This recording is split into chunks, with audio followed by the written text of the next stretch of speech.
Hare Krishna.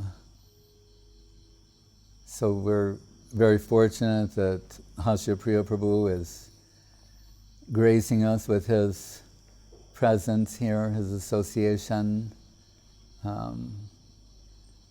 He belongs to an exclusive group of my god brothers and god sisters that I sometimes refer to as the trifecta, which is it's a term. Maybe it's a concocted. Well, all words are concocted. But it means 3 times perfect. Trifecta is what it means. And what I mean by that is that he and I both, we're born and raised in ISKCON, to put it in a phrase. And we're happy about that. Couldn't be happier. And sometimes we're serving in the same place, same temple in Los Angeles, sometimes in other places, but always serving Srila Prabhupada for, that's our life's mission, raison d'etre, reason for being, serving the lotus feet of Srila Prabhupada. And in the aftermath, when Prabhupada, aftermath of his disappearance, Srila Prabhupada gave some indication saying that after me, when the necessity arises to consult higher authority, you should consult Srila Sridhar Maharaj. And we discovered Prabhupada said, I accept him as my Shiksha Guru, what to speak of the benefit that you can have from his association. So it was not whimsical or for any other purpose. There was some genuine necessity to seek out the lotus feet of Srila Guru Maharaj. That is my point. Not curiosity or whimsically going here, nothing like that. We are men who never conceived of any other life than what we had known previously. But then coming in connection with the lotus feet of Srila Guru Maharaj, some transformation took place. And so as I contemplated and put into action preaching about Guru Maharaj and the Western world, some devotees from the very beginning joined that push. And Hasyapriya Prabhu and his wife Sharanangi Deity, later his son Vidura, they're part of that. So they're part of that initial group that promoting the glories of Srila Guru Maharaj outside of India. Remember Yudamanyu Prabhu, who is also one of the founders. I like to say, I consider him one of the founders of the San Jose ashram. Yeah. And that should never be forgotten. He and Jivana. And SoCal. Yes, and SoCal ashram as well. There's this, they came from Seattle, Yudamanyu, Jivana, and Prabhala, in this truck that was affectionately called the garbage truck, which was this sort of old Toyota, broken down, flatbed truck they used to carry garbage. And so when they left, it was like, yeah, you can have the garbage truck, But, and we're going across the Golden Gate Bridge, and there's those who are opposed to our promotion of Guru Maharaj. And he said, well, what about those people who are saying he never preached in the West? Mm-hmm. This was, and I, we were talking to each other actually very loudly at the time. We're driving across the Golden Gate Bridge, almost like shouting back and forth. And I got some inspiration, because I was thinking, we're going to make books, and I was saying, the best way to deal with that argument is after we produce these books about Guru Maharaj, and there's no one will mention that again. Right. It won't be, no one will bring it up. And here it is. I'm not good at math. He's an accountant, so 15 plus, 18 is 33 years later. The Guru Maharaj's glories and his teachings went all over the world. And of course, particularly after the aftermath of Guru Maharaj's departure, then Srila Gurudeva went on, I don't know what the final count was, 22 or 26 world tours. It was a lot. It was 10 in California. That's the number right, I remember. 10 in California alone. So when I say trifecta, what I mean, what also sometimes people, they see the picture of Srila Guru Maharaj and Srila Swami Maharaj sharing the Vyasasana in Mayapur, and Srila Govinda Maharaj, Srila Gurudeva is at the microphone singing and also speaking his famous Kam Pratikatayi Tami say rendering of the sloka of Raghupati Upadai. We use the Holy Trinity. So when I say it, trifecta, 3 times perfect, means having a substantial connection with His Divine Grace A.C. Bhaktivedanta Swami Prabhupada, Srila Bhakti Rakshak Sridhar Dev Goswami, Srila Bhakti Sundar Govinda Dev Goswami Maharaj. And I like to consider myself a member of that group, and I consider Hasyapriya Prabhu a member of that, along with his dear wife Sharanangi Didi, and Srila Janardhan Maharaj is there, and Sureshwari, Ramai, the other. These devotees, they're like the substantial members of the Krishna consciousness movement for the last 40 years. Think about it. When someone says, I've been here this long, that long. We were in Radha Damodar recently. Janardhan Maharaj took sannyas there, and I think 1971 at Rupa Goswami's Samadhi. That's when he took sannyas. So I consider it my good fortune to be surrounded and by the affection and embrace of these devotees.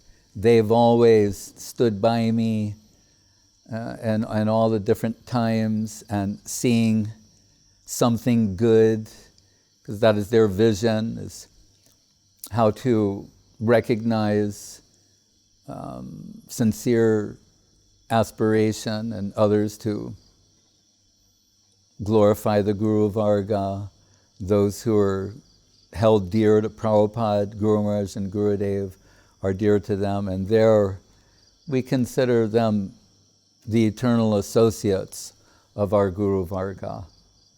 So to this day, Hasyapriya Prabhu, he is under the direction of Srila Janardhan Maharaj in SoCal, managing the SoCal ashram and with some vision of the future, and we're always happy. He comes to visit us once a year. It's a happy time for us. I advise you all to get his association. Tonight, in a few moments, he'll also say something, but I think tomorrow morning he can also speak, and because he's only going to be here a short time. So, Hasyapriya Prabhu, please accept our affectionate welcome and say a few words. Well, I feel honored to be here. This is once a year I'm able to travel away from SoCal to visit the devotees in China, visit with Yudamanyu Prabhu, go to India. And by the way, SoCal means California, Northern California, near San Francisco. And also on this trip, then for the last 3 years, I've been able to come to Chiang Mai, get Maharaj's association, your association. So for me, it's a very wonderful time to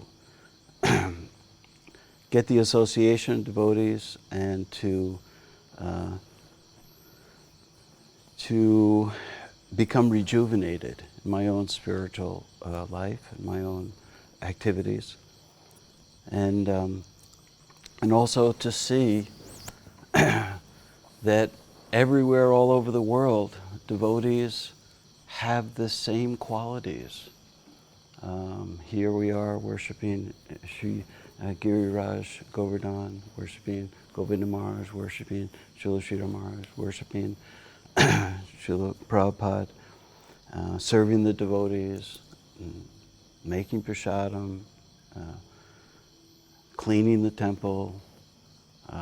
This is our life. It's not like we're doing this in the meantime, waiting for a good job to come along. This is our life, and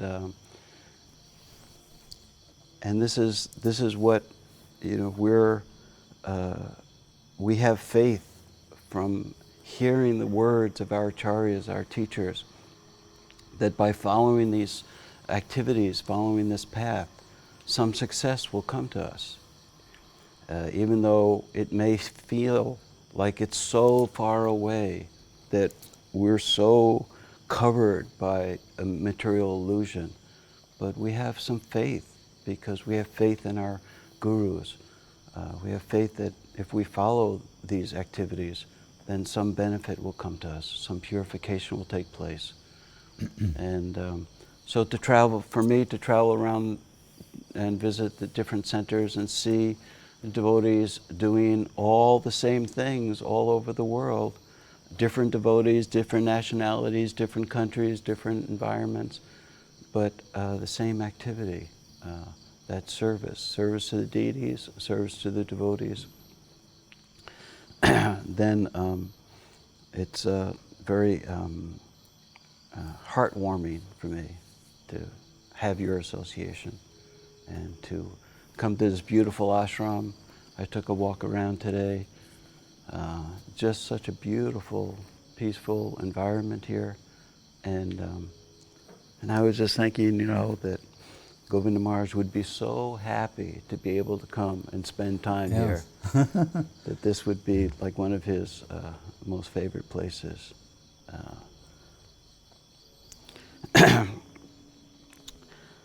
But you know, Krishna consciousness is easy and it's hard. So 1972, I received initiation from Srila Prabhupada in Los Angeles. And I remember thinking, well, I don't know about this, you know. But I could try it for a couple of years and see what happens, you know. But then when a couple of years passed, I forgot all about that, you know, commitment that I would think in a couple of years. And so then a couple of years turned into 5 years, 10 years. Now it's over 40 years. And so it's hard. It's hard because of our ego. Our ego gets in our way. And Govinda Maharaj, in every lecture practically he ever gave, he quoted that verse, Trinadapi Sanichena Tororapi Sahisana Manina Manadena Kirtaniya Sadahari. So to be more tolerant than a tree, humble, offer respect to everyone without expecting respect in return. These are the basic principles that help us in our spiritual life, help us in our community, the community of devotees, because we all have egos, and how will we get along? How will we be able to cook together and clean together and do anything together? Our egos are always anxious to establish our own position. And so then following those principles of humility, tolerance, and offering respect, this is like the formula, the peace formula for the whole world, not just for us, but for everyone. And then it creates an environment where we can associate with one another and reap the rewards of that good association. When we're serving together, then some inspiration comes to us. That somebody's working so hard, you know, I could do that. I could work a little harder. I could be a little bit better at what I'm supposed to be doing. And so, like that, some association is necessary for us to help us along. This is something that it's not part-time. This is our life, and we need that affectionate assistance that we get from each other's association. And as Goswami Maharaj was saying about when Srila A.C. Bhaktivedanta Swami Prabhupada left his body in this material world in 1977, it was a catastrophe for us. It was a catastrophe. And really, I owe my life to Goswami Maharaj's publishing of Srila Sridhar Maharaj's books. And Sri Guru in His grace gave me some hope that there was some spiritual guidance that would help me in my life after Prabhupada's departure. And so we all have experiences like that where our whole world falls apart, and somebody comes along, a devotee comes along with a smile or a helping hand and lifts us up, and we can get back up on our feet and progress. And so this is such a opulence in the material world. 7 billion people out there who are selfish, have self-interest, who really has love and affection for someone else. There may be some hint of it, but really, when it gets down to it, it's a lot of selfishness. So who really has that? And that's the devotees. The devotees have love for one another, affection for one another, not helping each other because we'll get some benefit, that we'll get some remuneration, but out of affection. And Guru Maharaj talked about 4 types of action. One is out of fear, like an animal, fearful, a little bird, is on the ground looking for some insect or something, and he's always looking around, fearful he's going to be eaten by a bigger bird or a cat or something. Action motivated by fear. And then there's some prospect, action motivated by prospect. I think, I'm going to get something out of this. I'll be good. I'll do my work good. I'll get a good paycheck. I'll get a promotion. I'll get some prospect out of it. And then there's duty, this is my duty. I have to serve in this way. I have to take care of my family. I have to take care of my country or whatever, because it's some duty. If I don't do it, I'll be get a bad reputation. But then the highest stage of action is out of love, and that's the stage that we're aspiring to act on, is out of love, without any prospect of remuneration, without any fear or reprisal or anything, but and so we're so fortunate that that in this world, which is bereft of so much, bereft of real knowledge, of real understanding, we're so fortunate that in this world these great acharyas have come to give us this guidance on how we can act in a loving way with one another as devotees, aspiring devotees. Otherwise, how would we know? How would we know what to do? Or what is a loving relationship? We wouldn't know. We would only know what that mundane activity that we grew up with was.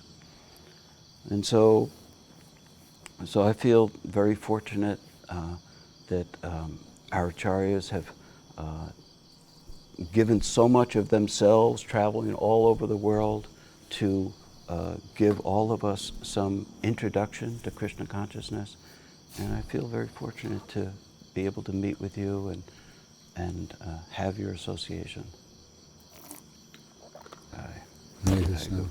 I remember once in St. Petersburg in lockdown, I was with Srila Gurudeva, and some Russian girl came in and she was saying all these kind of like high things to Gurudev, and I wanted to strangle her. I was just like gritting my teeth, and Maharaj would look over at me and I'd look back at him, but I was praying for this to end.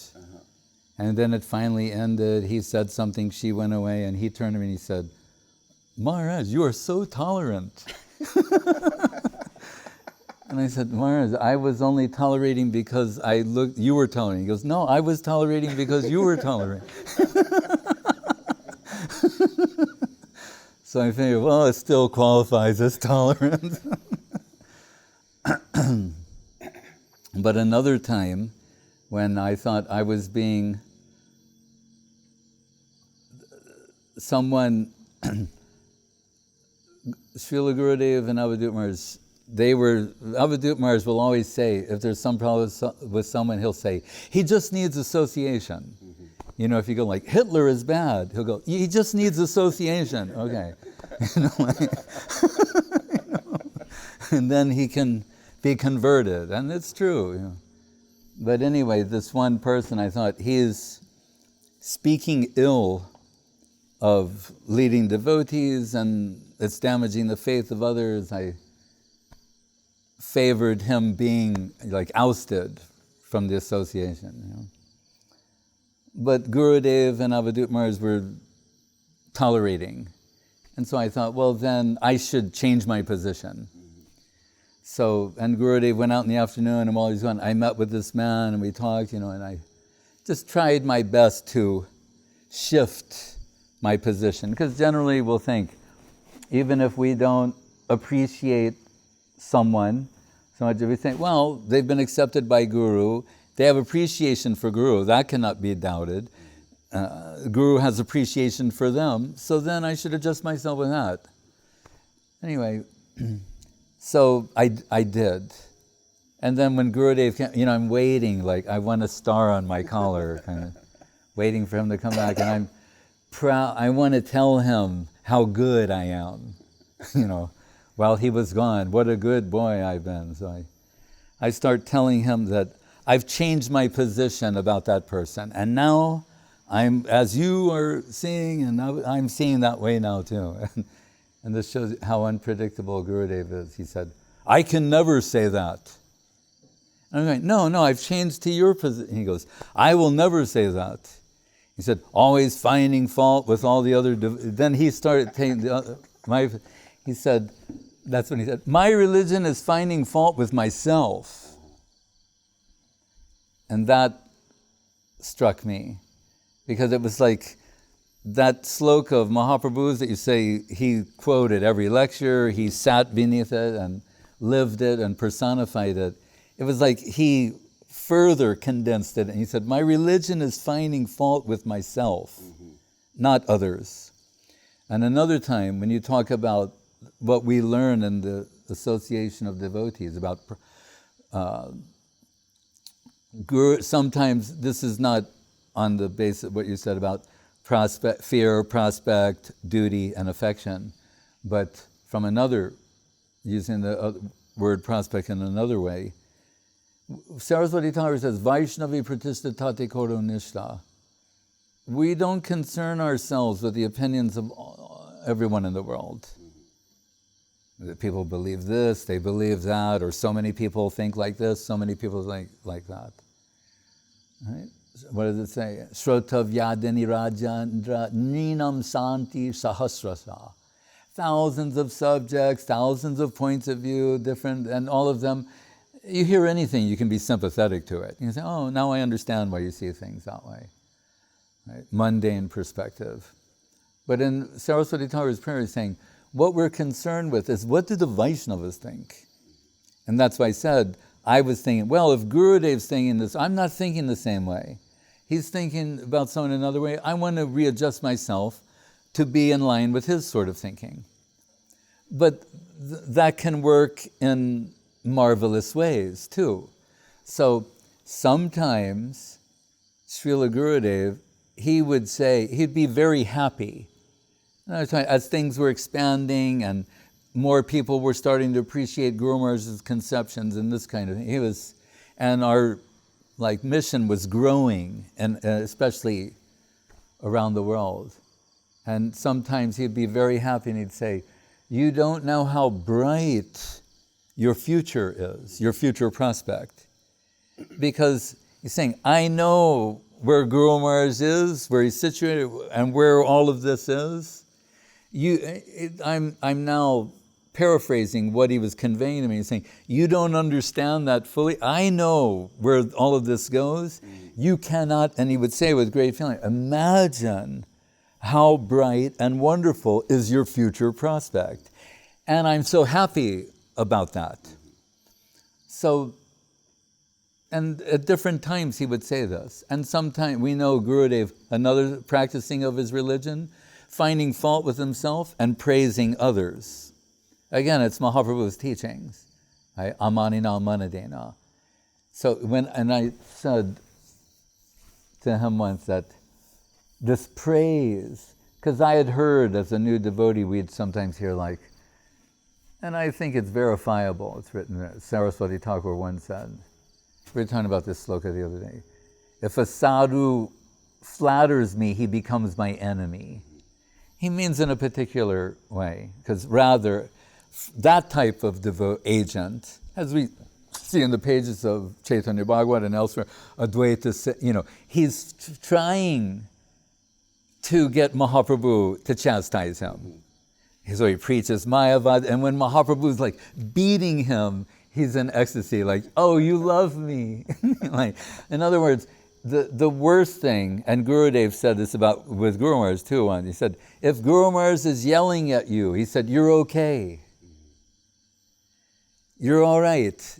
He said, if he becomes indifferent to you, you're in trouble.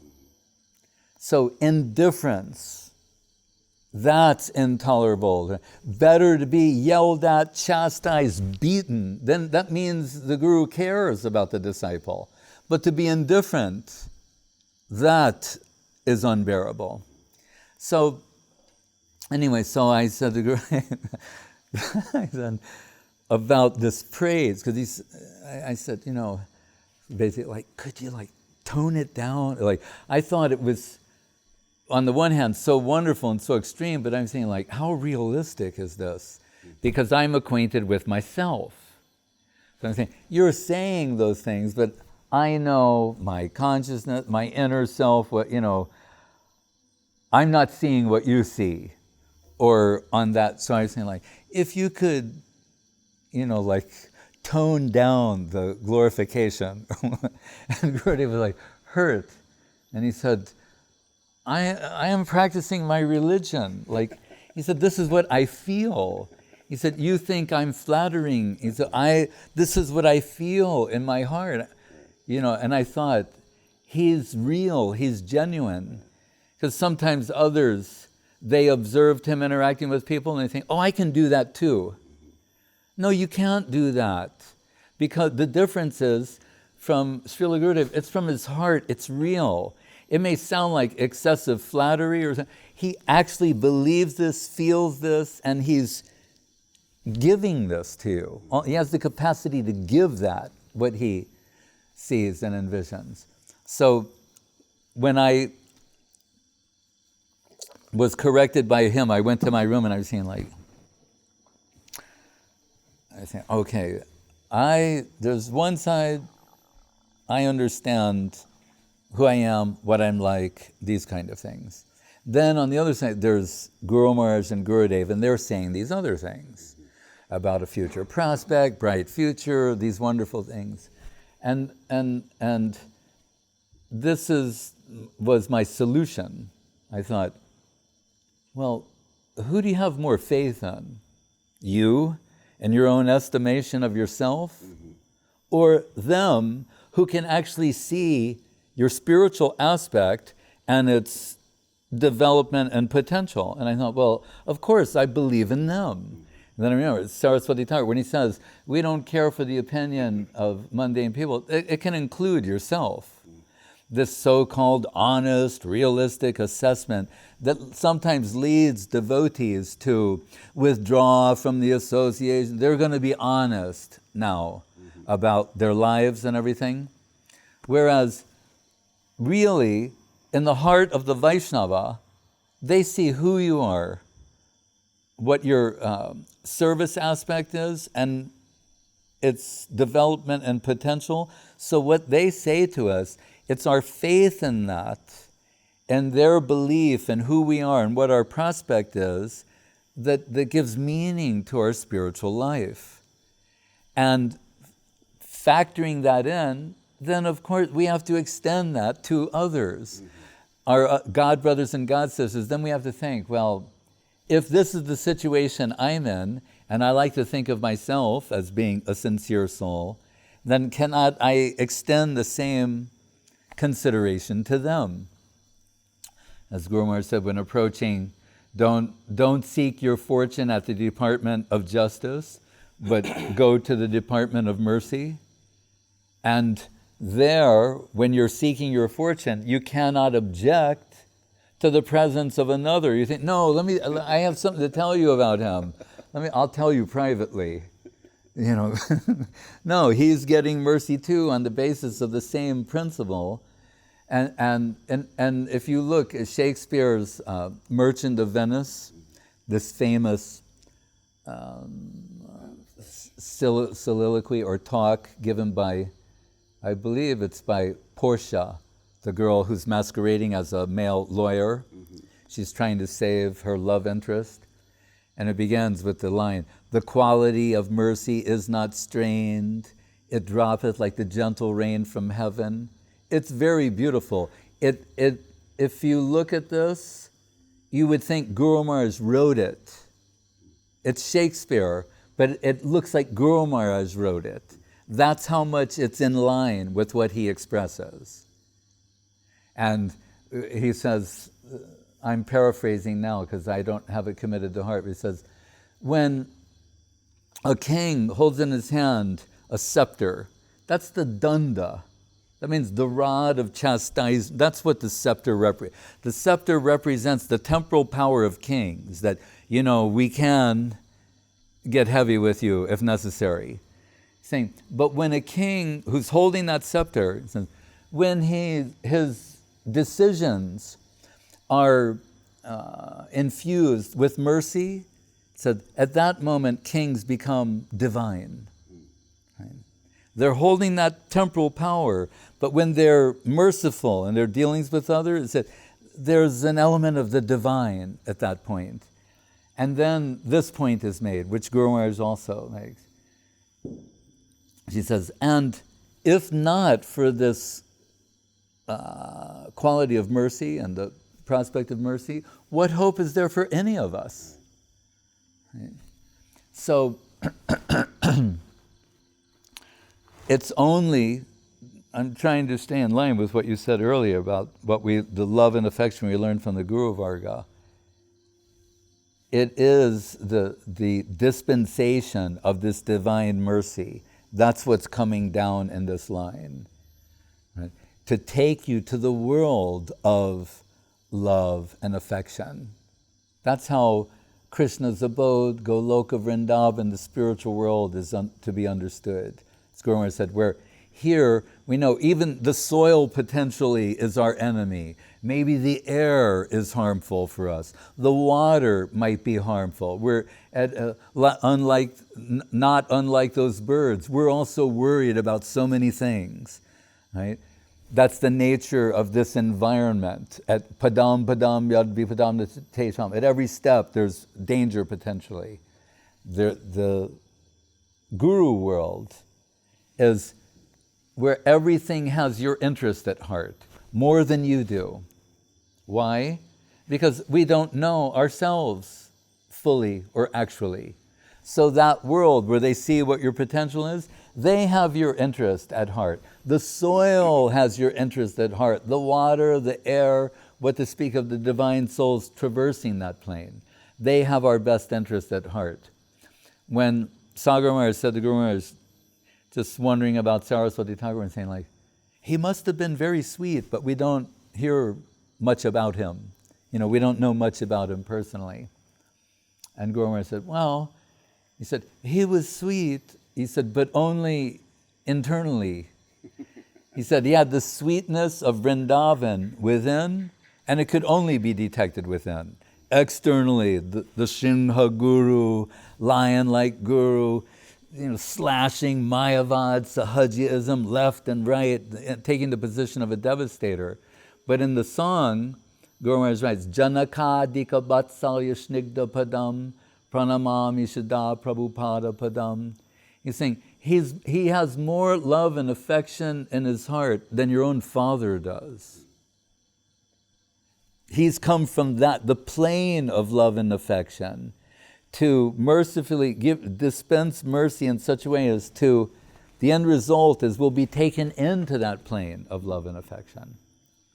And when we mentioned the disappearance of Srila Prabhupada, Srila Guru Maharaj, Srila Gurudeva, sometimes Guru Maharaj would say, by affection's force, they're pulling us into that plane. Because we think, we're almost angry with Krishna that how can you do this to us? Gurudeva said about Guru Maharaj, like, I've done everything you ever asked me to do, but and it's fine. He said, don't do this to me. This is the one thing I'm asking you not to do. To leave this world. So, and in the absence, you use the word catastrophe, I think, which is a very appropriate word.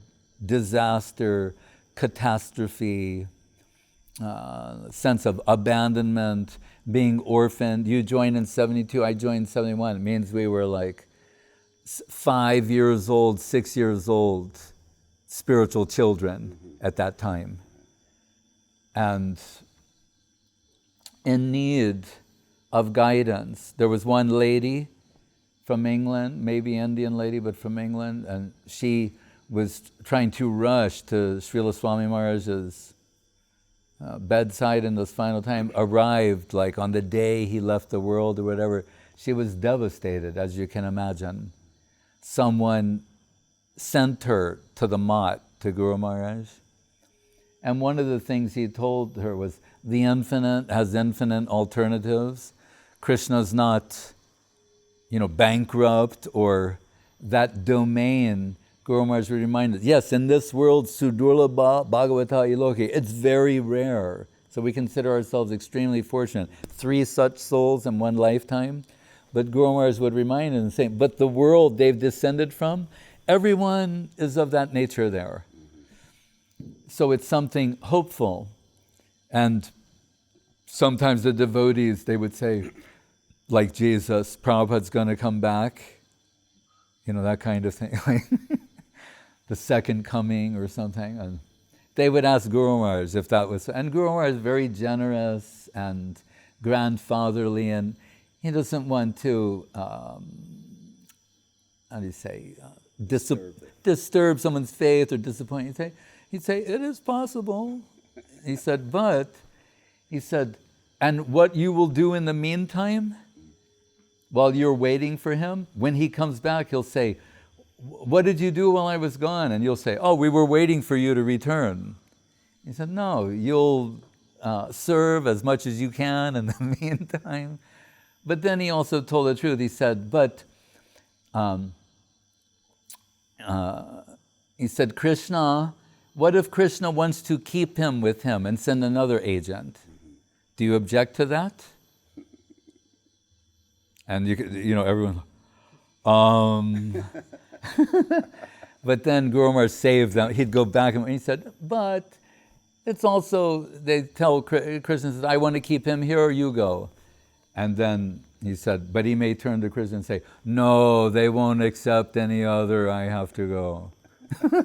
So it went around. In the end, everyone was happy. But Guru Maharaj also told the truth. Just as we heard the other day, Srinivasa Charja, he's got the seva to learn Bhagavatam from Gadadhar Pandit.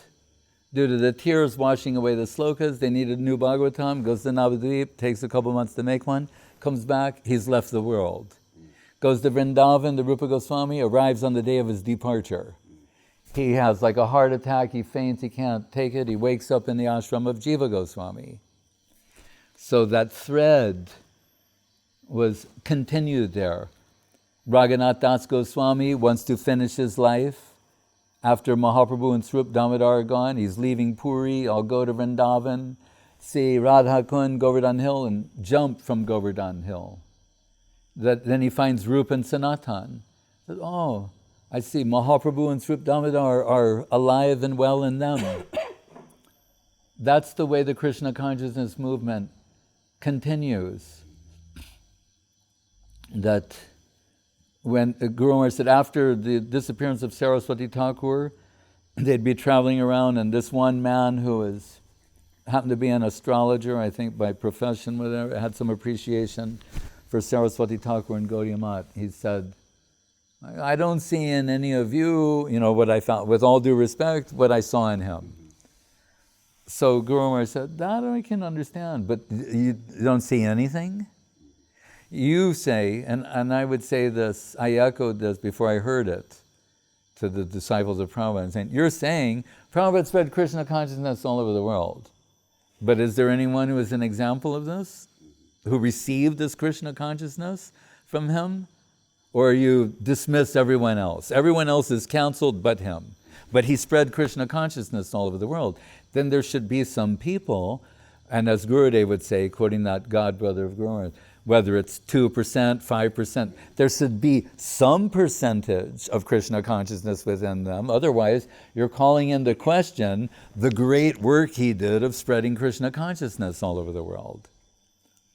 So it's always like that. These Vaishnavas, they, by their mercy, their love, affection, they gave themselves to us. That's what they really did.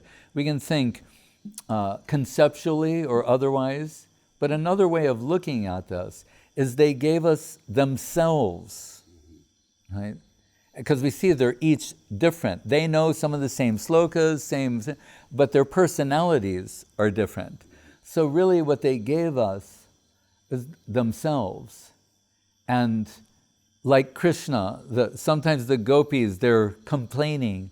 They're saying, Krishna, he's so charming, he's so sweet, beautiful, irresistible. He came and addicted us to him, and then he went away.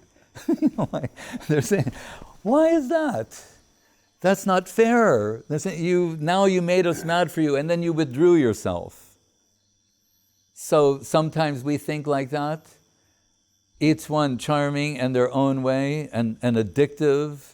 But then Guru Maharaj was saying, yes, so by that, when they apparently withdraw, which means into another plane, prakat, aprakat, manifest, unmanifest, in the world that is unmanifest to us, they are there, our guardians are real, the force of affection should draw us toward them, toward that plane.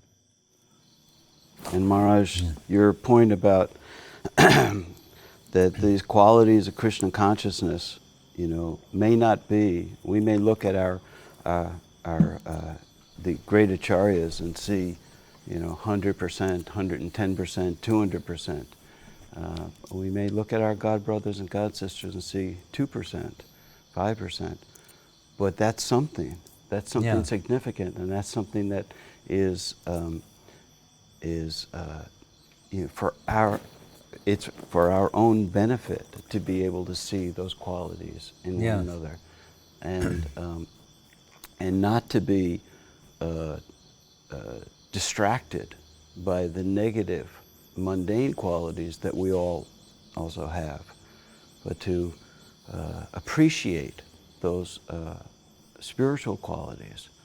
And Govinda Maharaj was talking about this subject once, and I asked him, I said, well, we hear, we have so many rules and regulations to follow and how important they are to follow.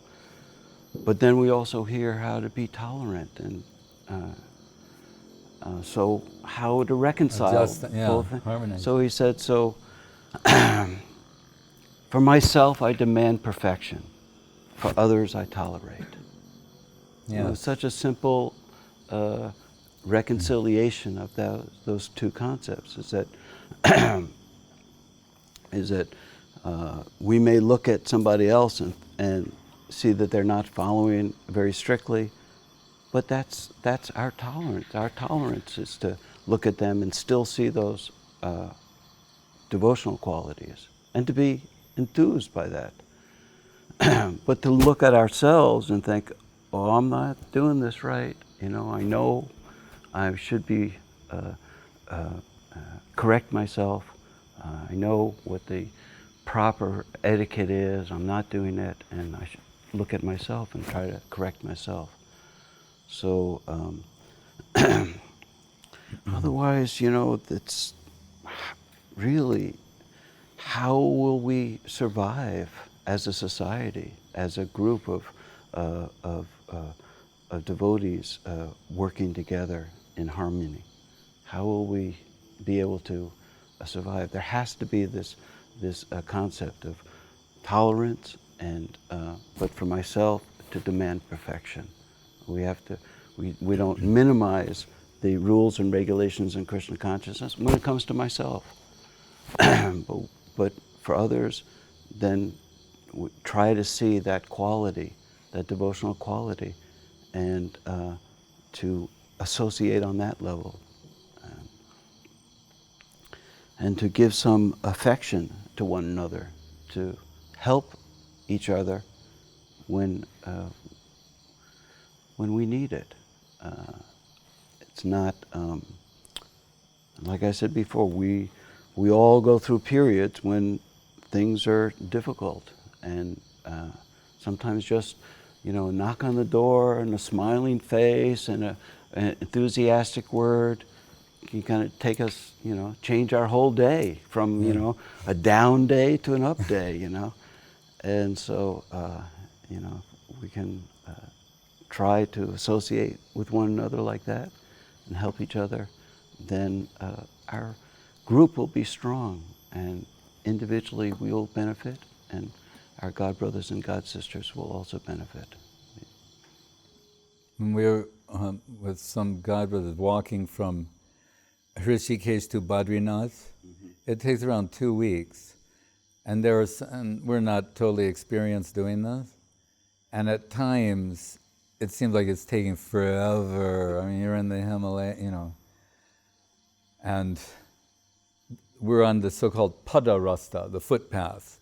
So there's no signs of civilization at all. For miles, maybe every 2 days, you see something, a sign of civilization. And so, but what happened alternately, if I became dejected, my companion would say, no, don't stop now, it's just like, right around the corner, really, yeah, But all right, okay, and then you'd get your second wind and go, then they're feeling down, you do the same thing for them. That's part of the principle of association, is to deal, it's guhyam akyati pruchjati, Rupa Goswami says in Upadeshamritam, which Guru Maharaj says is really Mahaprabhu through Rupa Goswami, but condensed on this principle of guhyam means confidentially revealing how you feel to another devotee, inquiring and helping one another. But you made me also think of something Guru Maharaj said once that shows how sweet they were in an ordinary way too, because we know how extraordinary they are. But he said once, he and some God brothers at the Mutt, they're inside, and they're just laughing hysterically about something. Something was really funny, and they're just laughing uncontrollably. And then some, very dignified gentleman entered the room, and they thought, oh no, he's going to think we live in an ashram, And we're here like enjoying, frivolously, like they all they were embarrassed and chagrined. And he said, and the man said, I just came because I've never heard such wonderful laughter in my whole life, and I'm captured by the sound of your laughter,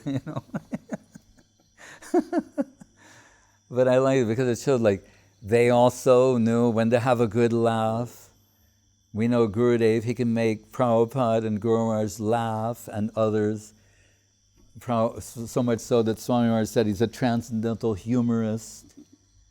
I think at the time, Lalita, like if you go in front of Gurudeva with a bag, whoever you are, he wants to see in your bag.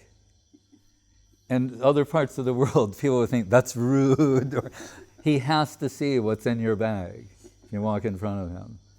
And she knows that, so she's showing the bag automatically, like you do when you go through a scanner or something. And her bag has like what your lunch is going to be. And it has some, we can say, green things, different types of green things. Gurudeva is looking, and he says, oh, I can see that your Lord is Krishna. Like that. And you're like, what? And it took me, I had to think, and Maharaj is looking to see if I get it. And I started to giggle and laugh. And what do you mean? He said, I can see your Lord is Krishna. Who is Krishna? He's Govinda, like we just heard on the Govardhan. He's the Lord of the cows. So he's saying, what you're showing me, that looks like cow food. That's something you would give a cow. He's saying, so I can see your Lord is Krishna. So it's like funny, but he has this way of being funny, but ontologically, philosophically, he's teaching you something too in the background. And I thought, where there's only one place I've ever seen anything like this or heard this, is a little bit seeing the writings of the Goswamis, some of these pastimes, and I thought, oh, the Braja Gopis have this type of humor in their dealings with Krishna. It's just very sweet, charming humor that always has some sort of philosophy in the background and is based upon love and affection. That's why Gurudev said, like with Guru Maharaj, you can, like you say, read the book, Sri Guru and His Grace. You've never met him, you can be converted by you read one talk. With Gurudev, he said, you need to be around me and interact with me, and then you'll see what is, who he is personally, the power of his affection. Because how he said it was sometimes, dealing with all of us was like the lion tamer, when they've got all the lions sitting on the stool, behaving, all these different sannyasis and their egos, and he's got them all sitting like that. Because he knew how to, with love and affection, harmonize everyone.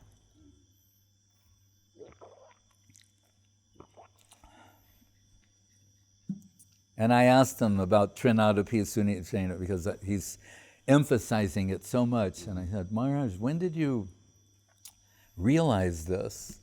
I didn't even really know how to pose the question, but I was just saying, when did you key into, like why this was so significant? And he said, out of desperation. He said, having tried everything else. He said, nothing else works. He said, this actually works. And I thought, that's how he manages everything, is through this sloka, which Kaviraj Goswami said you should wear like a garland. Like, as I mentioned the other day, not just from time to time, but it was his method. Following this principle is how he managed everything and why he was so successful. Govinda Maharaj was in Sokel once, and in his room, there were many devotees there. It was always packed for his darshans. And there was a woman there who was from ISKCON. She was a disciple of Srila Prabhupada.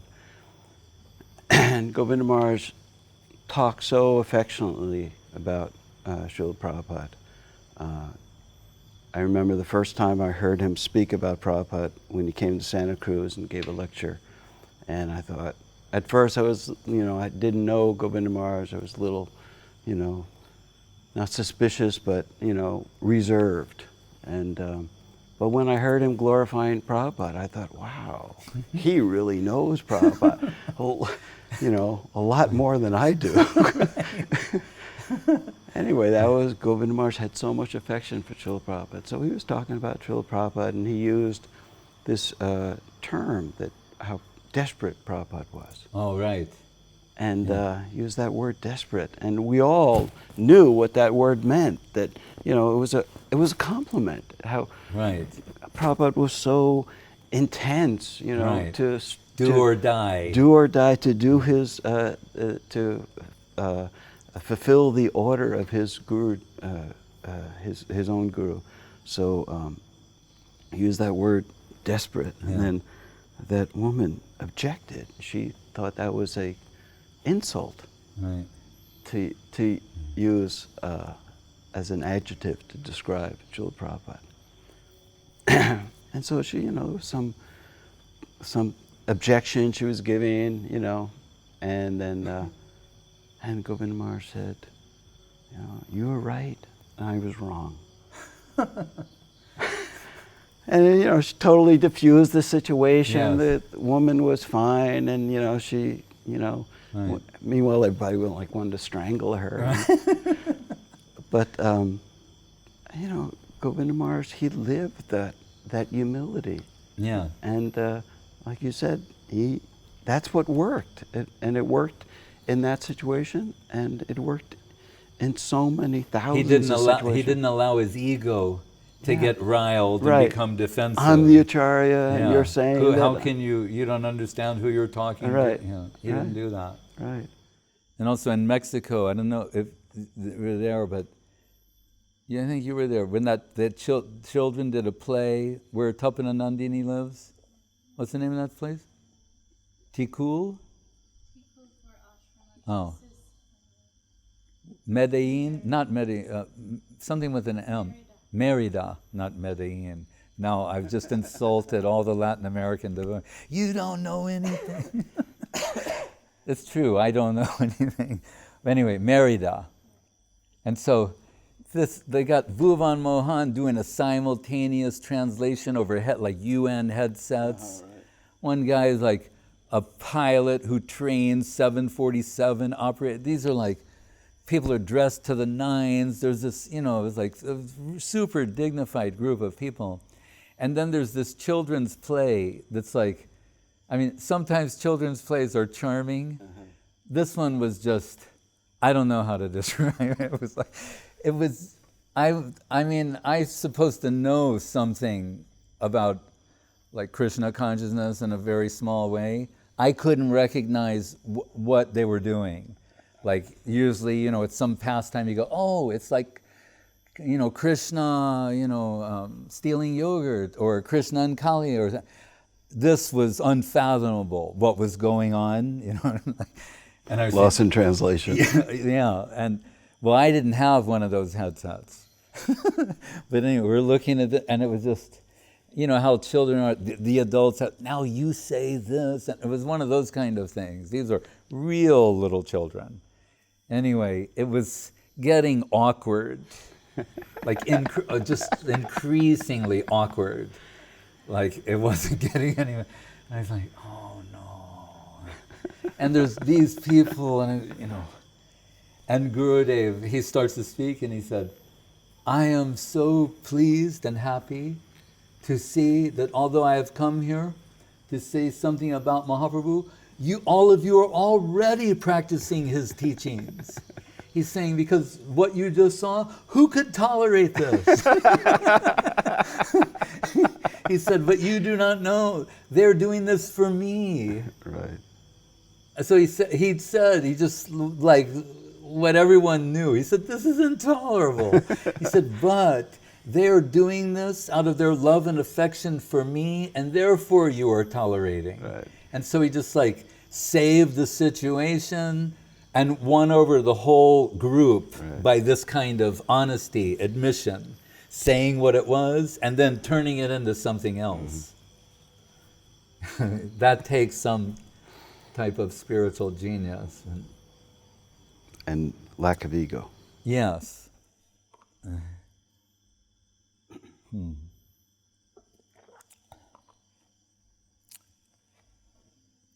In Govardhan, he'd say, someone would come to see him, and he'd talk about his condition. His play with the English language, he'd go, I am invalid. He wouldn't say, I'm an invalid, he'd say, which is the way you normally say it. He'd say, I am invalid, but my friends are valid.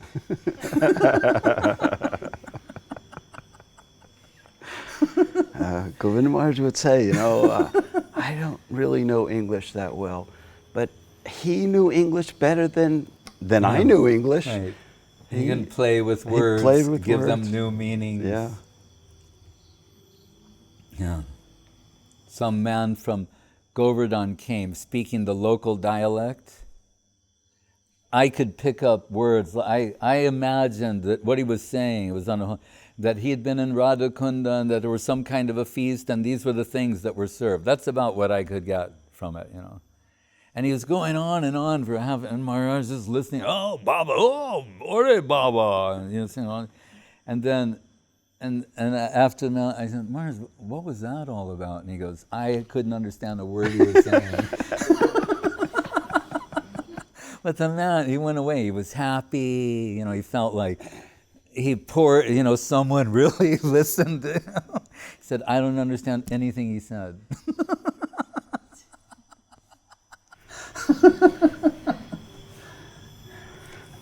Govinda Maharaj captured the whole world with his affection, that is evidence today, all over the world. So many devotees have still so much affection and dedication and chastity to Govinda Maharaj's activities and his teachings and his centers.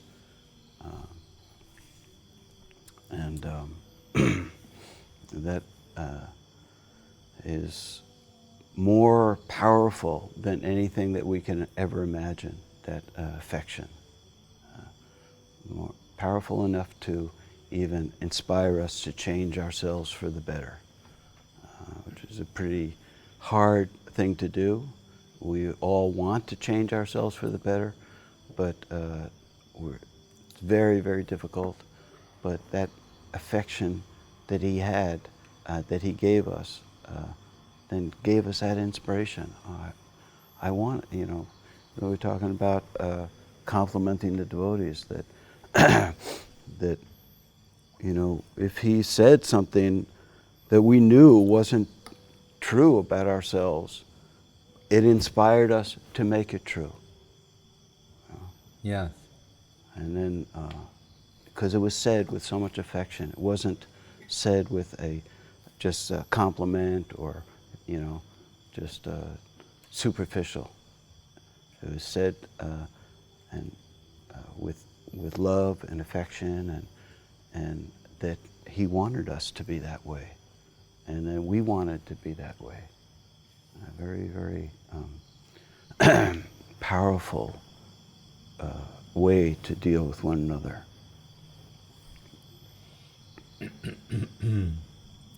Hare Krishna.